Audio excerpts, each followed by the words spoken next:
The noon sun beat down across the Wyoming plains, turning the dirt road into a pale ribbon that shimmered with heat. Miles of empty land stretched in every direction. Clear's throat. The wind carried the dry smell of sage and dust, but no sound of life until Jesse Walker, a lone cowboy riding his bay Mustang, caught sight of something unusual far off the trail. A wagon, but not moving. It leaned to one side, its front wheel cracked, the wooden frame sagging as if exhausted. A thin thread of smoke rose near it, hinting at a dying campfire. Jesse slowed his horse, narrowing his eyes beneath the brim of his hat. Something wasn't right. Wagons didn't just stop in the middle of nowhere unless trouble had found them. He kicked his heel lightly, guiding the horse closer. As he approached, movement caught his eye. Someone tugging at the wagon's reins from the front, struggling with all their strength. The sight made Jesse straighten in his saddle. It was a woman pregnant. Her dress was coated in dust, her bonnet pushed back, her face flushed with exhaustion. She leaned her entire weight forward, gripping the leather straps and pulling the wagon herself, step by painful step. Beside her, the mule that should have been hauling the wagon lay on its side, unmoving, dead. Jesse's jaw tightened. No woman, especially not one carrying a child, should be hauling a wagon under the burning sun. Not in this wilderness, not alone. Something had gone terribly wrong. Clear's throat rode closer. "Ma'am," he called out. She didn't hear him, or maybe she didn't believe the voice was real. She stumbled forward again, legs trembling. "Ma'am." Jesse raised his voice. This time she looked up, her eyes widened in fear. She stumbled back from the wagon and reached instinctively into the folds of her dress as if looking for a weapon she didn't have. "Stay back," she warned, her voice thin but fierce. Jesse lifted both palms calmly. "Easy now. I ain't looking for trouble." Her breath came in quick bursts, exhaustion mixed with desperation in her eyes. She didn't run. She couldn't. Her legs gave out and she dropped to her knees, inhaling sharply as pain shot through her lower back. Jesse swung down from his horse and walked toward her slowly, boots crunching in the dust. "You're hurt," he said softly. I'm fine," she lied, pressing a hand to her stomach. Jesse knelt a few feet away to avoid spooking her. "You're about as fine as a busted wheel. What happened?" She hesitated. Her lips trembled, but she lifted her chin stubbornly. "My name is Clara Dawson," she said. "My husband. He died last winter. I was headed west, looking for work, a place that would take in a widow." Jesse studied the wagon. "Traveling alone? That's suicide." Clara swallowed hard. "I wasn't alone. A man from the trading post offered to guide me." Her voice cracked.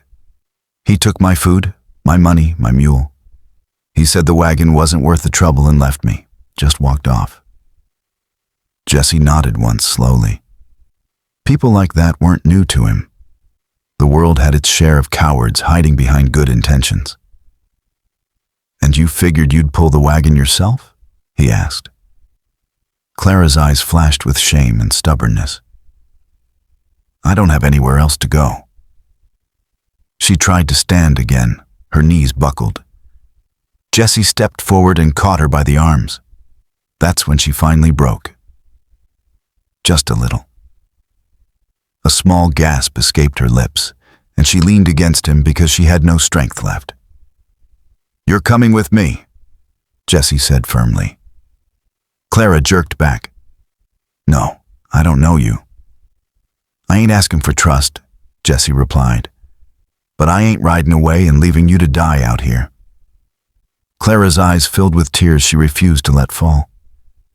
"I can't pay you," she whispered. "I ain't for sale." He helped her stand and guided her to a fallen log near the wagon. "Sit. Breathe." Clara tried to protest again, but her voice failed. She sank down, clutching her belly. Jessie inspected the wagon. The inside was nearly empty. A torn blanket, a cracked water jug, a small wooden box with a baby's knitted socks inside. Something twisted in his chest. This woman wasn't foolish. She was desperate.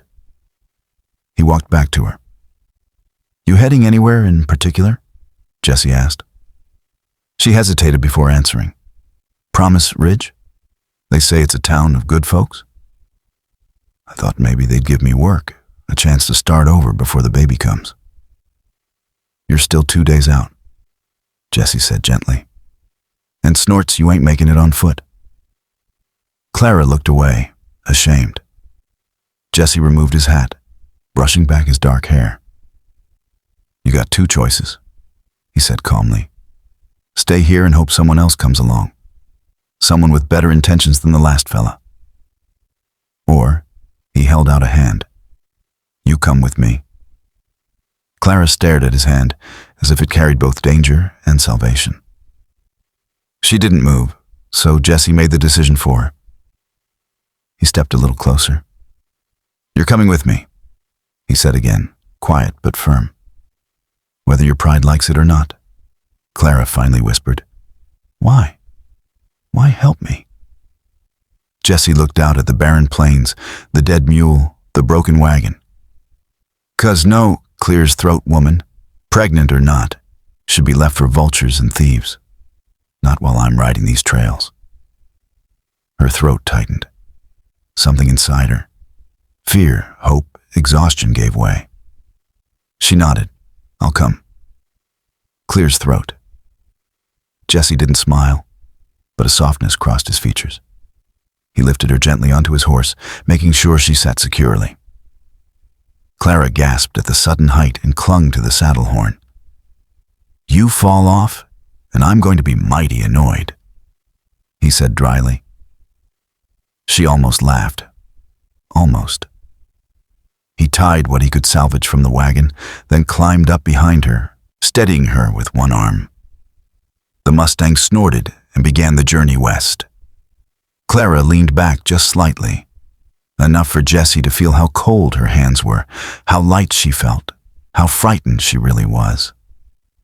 "You'll be safe," he murmured. She didn't answer, but she didn't pull away. As the plain stretched endlessly ahead of them, neither knew that their journey was about to become far more dangerous and far more connected than either of them had imagined. The sun dipped low over the horizon as Jessie's Mustang made its way across the quiet plains. The golden sky bled into shades of purple and long shadows stretched across the ground. Clear's throat. Clara leaned back slightly against Jessie, her breathing slow and uneven. Exhaustion wrapped around her like a second skin. "Just a few more miles," Jessie murmured, adjusting his grip on the reins and on her waist so she wouldn't slip. "We'll make camp before dark." Clara nodded weakly. She didn't have the strength to speak. Jessie guided the horse toward a cluster of cottonwood trees beside a small stream. The land dipped gently, offering shelter from the wind. He stopped the horse, slid down, and then reached up to help her.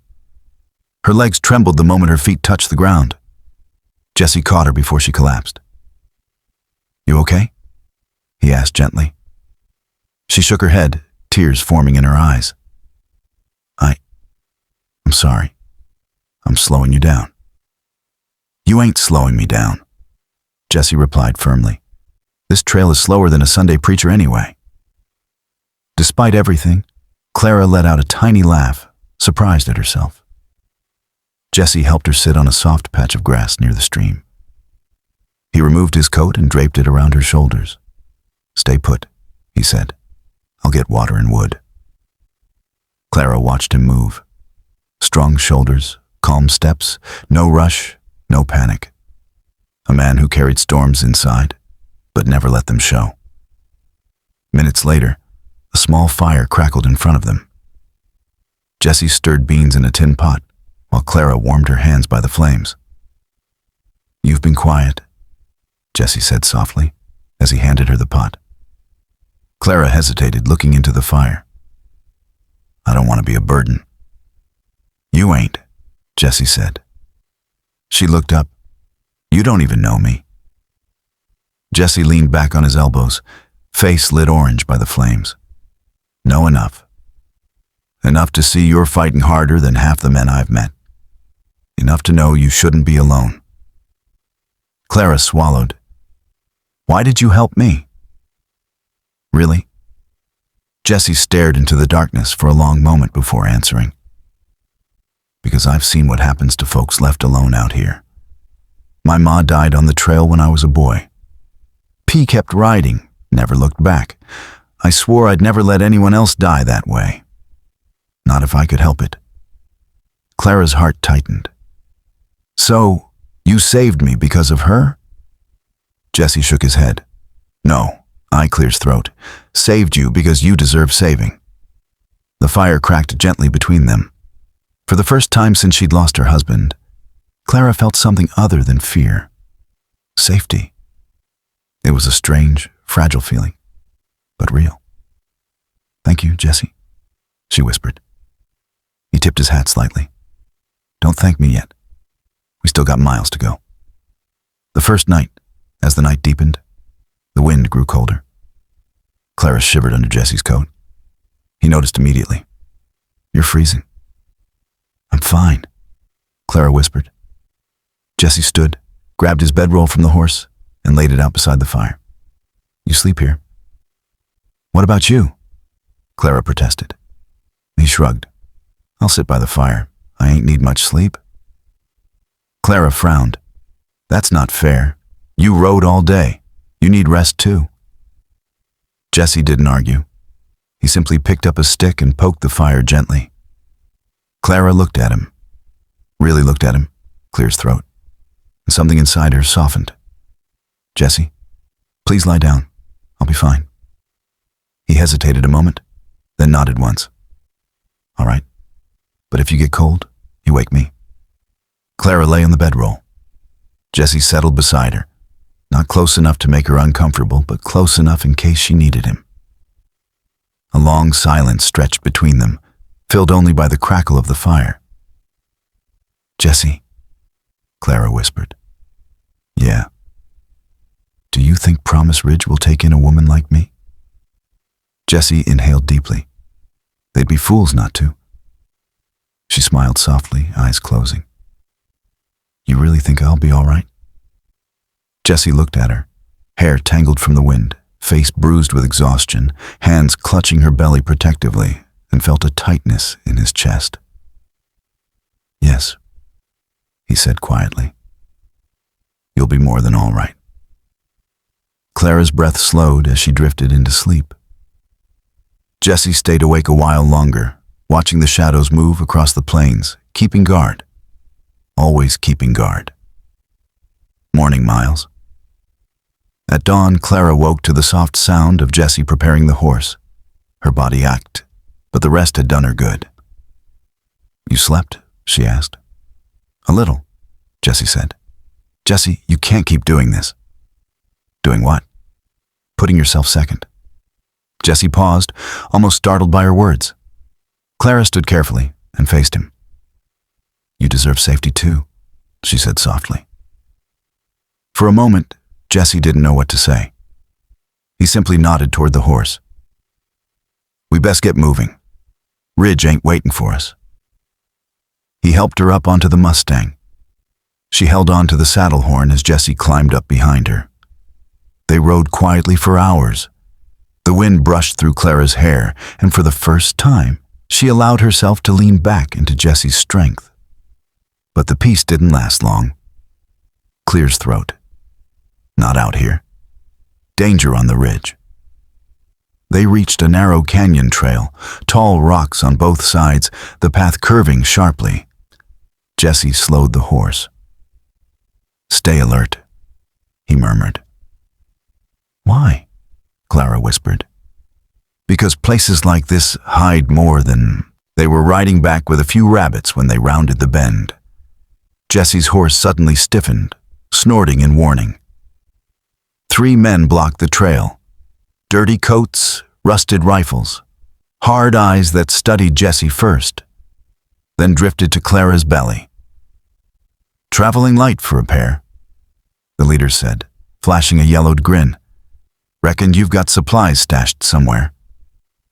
Jesse didn't flinch, didn't even blink. "The trail's open to anyone," he said evenly. "It sure is," the man replied with a smirk. "But crossing through here comes with a price." Clara tightened her grip on Jesse's arm. Jesse's voice lowered, cold and steady. "I'm not giving you a single thing." The man lifted his rifle. "That's unfortunate." Everything broke loose at once. A shot cracked through the canyon. Jesse yanked Clara from the saddle just as the Mustang reared wildly. She hit the ground hard against him, air knocked from her lungs. "Behind the rocks!" Jesse barked. They ran, Clara stumbling as more gunshots shattered the air. Jesse shoved her behind a boulder and fired back, calm and exact. "Jesse!" Clara gasped, one hand clutching her stomach. "The baby?" "You're fine," he said firmly. "Stay down." The gunman advanced. Jesse counted. 3 bullets left. He fired. 1 outlaw fell, another shot. A second dropped to his knees. The leader snarled and rushed up the ridge. Jesse pulled the trigger again. Click. Empty.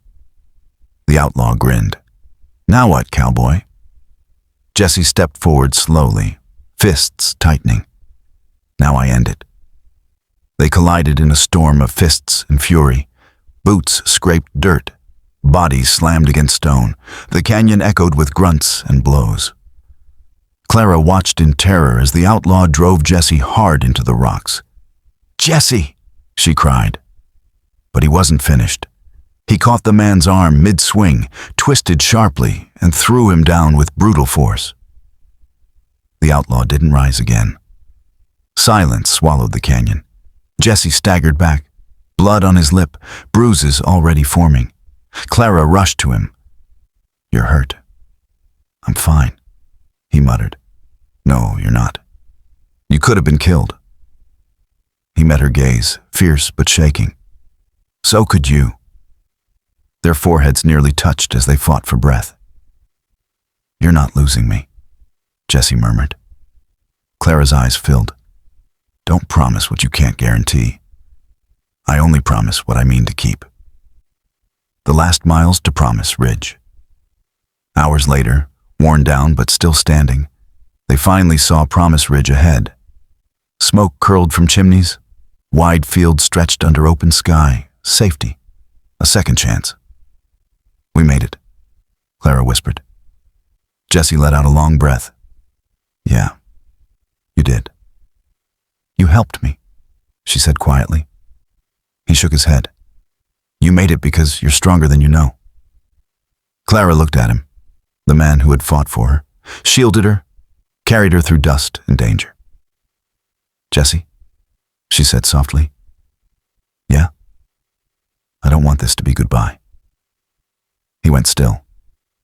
She placed her hand over his chest, feeling the steady beat beneath her palm. "You saved my life. Let me keep you in it." Jesse closed his eyes. For the first time in years, he allowed hope to rise. He covered her hand with his own. "Then you're not losing me," he said quietly. "Not now. Not ever." The wind carried their promise across the plains. And together, the cowboy, the widow, and the child she carried, they rode toward a future neither of them had ever dared to imagine.